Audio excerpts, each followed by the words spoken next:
Hi friends! Welcome to another press-on tutorial. Today I'm going to show you how to remove your press-ons. So, I start by getting some warm water. I like to add a little vitamin E oil and essential oil just to protect my skin.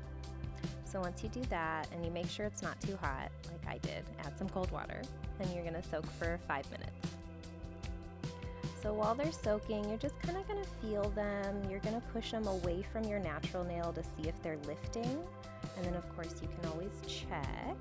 Ask your roommate to bring you a tool that you forgot. So when you start to see that they're lifting like this after about 5 minutes, maybe 10, that's probably a good time to take them out.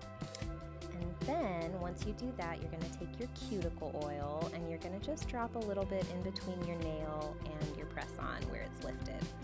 If you find that they're not lifting that much, that's okay. It just means that you take good care of your press-ons. When you start to lift them, you can use a tool like I have. You could also use the back end of a spoon, anything that's not sharp but is flat and you can kind of wedge between. You can also use your actual nails. Now it shouldn't hurt. They should come off easily. Some may take a little more time than others.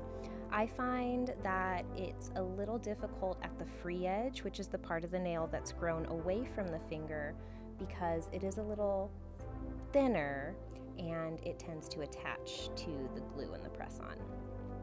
So just take your time, put a nice show on, and the nice thing is the oil will keep your nails protected.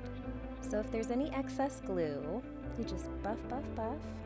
And like I said, your nails might be thin, so if they're a little longer, you can always trim them down.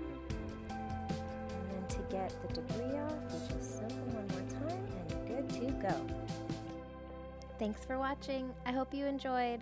Email me if you have any questions. Bye!